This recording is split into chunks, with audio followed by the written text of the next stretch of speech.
The world has seen countless murders, but one killing stands above all others.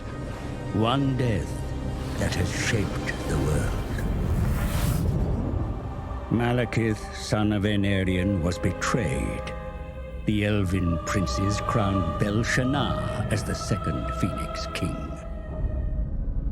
So Malekith brooded and poured his hate into a single cup. Malekith toasted Bel-Shannar, then stepped over his dying body and into the sacred flame of kings. But the fires stripped his flesh, and with a final scream, he hurled himself back from whence he came. His body was taken north, and a suit of armor forged. Malekith was reborn. The Witch King, and in his shadow, legions raised. Decades of civil war followed. Then Malekith embarked on the most ruthless of plans.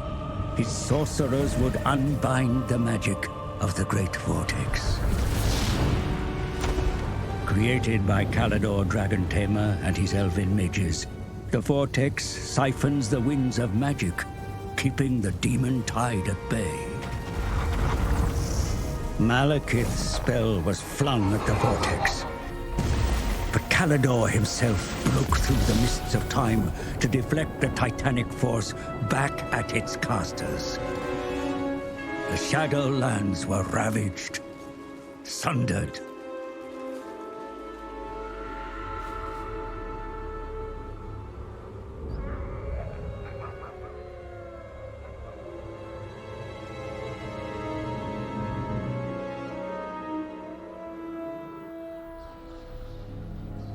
You live. You die. You live.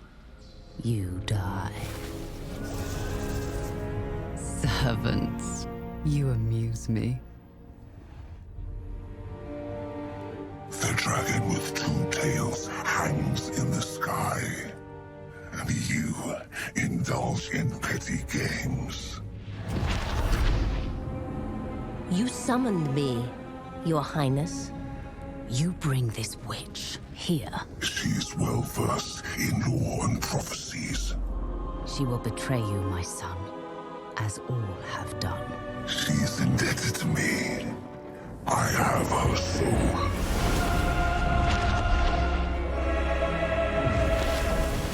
Step forward, Felicion the Heartkeeper. The comet disrupts the vortex. Whilst it is weak, a prophecy can be fulfilled. Of a king who consumes the heart of Ulthuan. My son will take its power and our vengeance. Find the Oracle. She knows what to do. I am willing to serve, to earn my soul's release.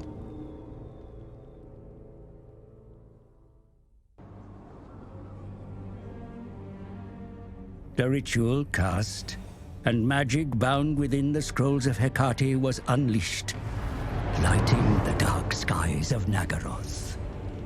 The sorceress Felicion was joined by a murderer, one that hunted in the shadows. They looked upon the island across Poison Shore and waited. Approaching the island was all but impossible. Yet the ritual gave the sorceress ingress.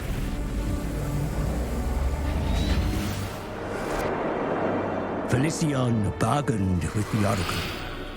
In exchange for her freedom, the Medusa bade the sorceress to look in the mirror. At the heart of hated Ulthuan, the Vortex was vulnerable. If the Witch King wished to step into the maelstrom and bathe in its power, then his body would need to be ready. A drink from a cursed goblet was required, filled with the life force of 5 victims. The rituals would reveal the prey that the sorceress and her assassin must hunt. An irony that the Oracle was blind to her own fate.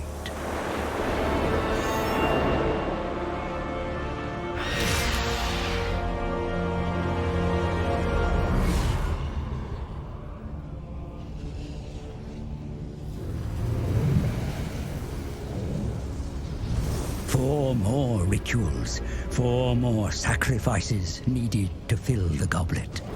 Then the Witch King may drink and be ready to enter the vortex. More of Hecate's scrolls must be found.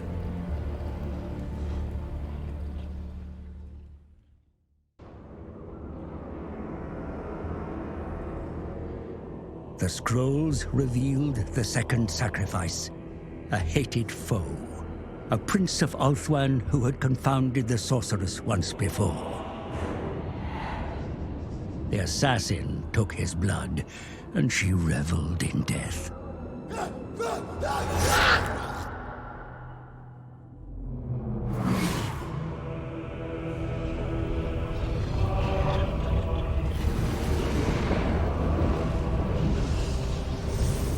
The chalice begins to fill. But more of Hecate's scrolls are needed to find the next sacrifice.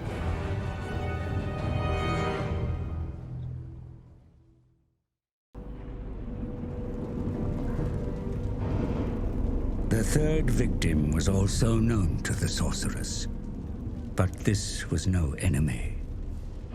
The pupil looked upon her teacher and saw the true cost of dark magic.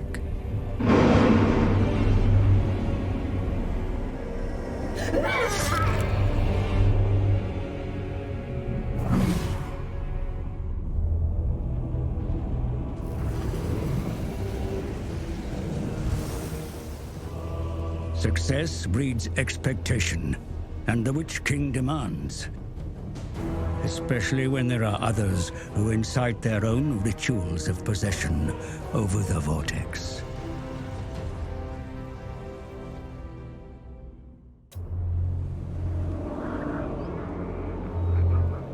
In the north reigned the fourth sacrifice.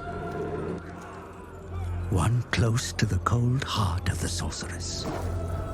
A warrior, an enslaver, a warlord, a lover. Not that her beauty was spared the assassin's blade.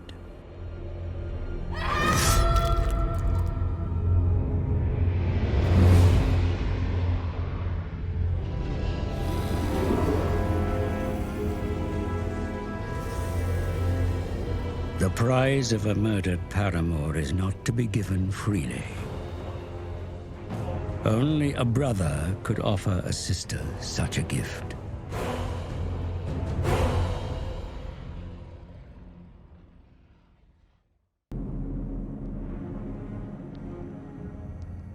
The fifth and final sacrifice was closest to the sorceress, both in bond and vicinity.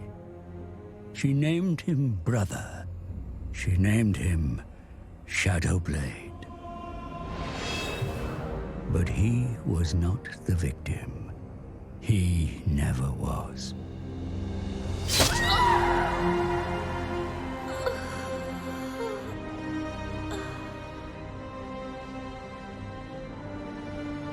The betrayal amused one who had watched from afar.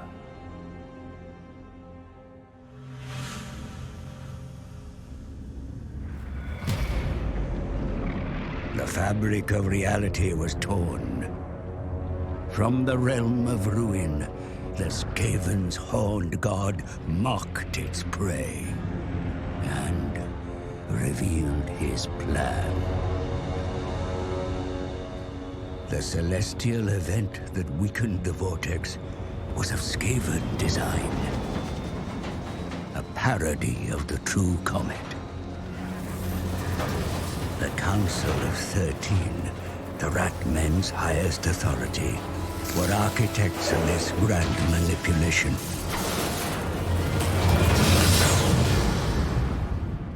Its task complete and fuel expended, the rocket fell back to the surface.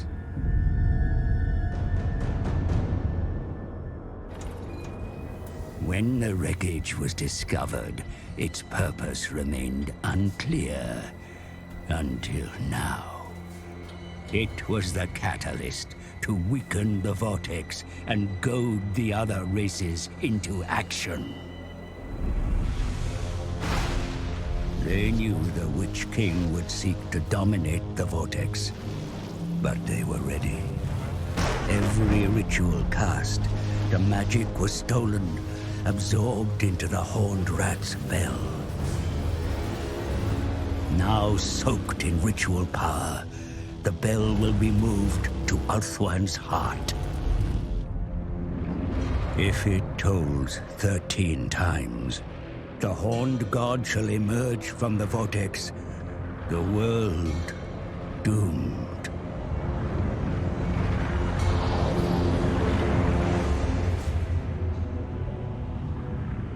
While other races focused on controlling the Vortex, the Rat Men have been using a cursed bell to steal their ritual magic.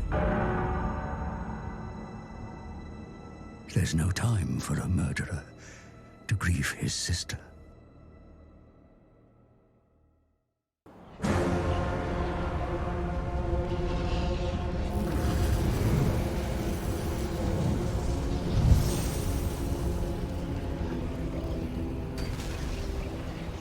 With Felician's blood, the chalice is full, and Malekith may drink.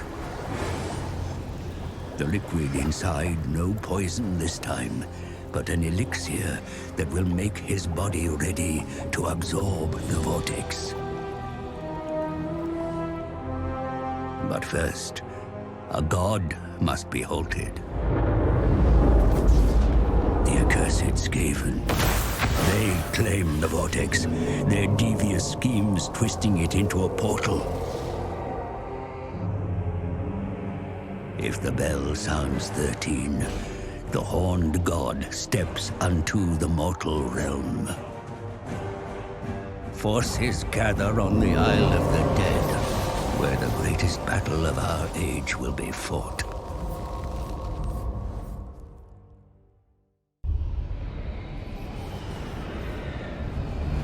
A Horned God banished, vermin purged from the island's shores. The Witch King has the prize. Ulthuan and its Vortex are mine. My son has his revenge. And so the Vortex is ready to receive its Dark Elf Master. A new era begins.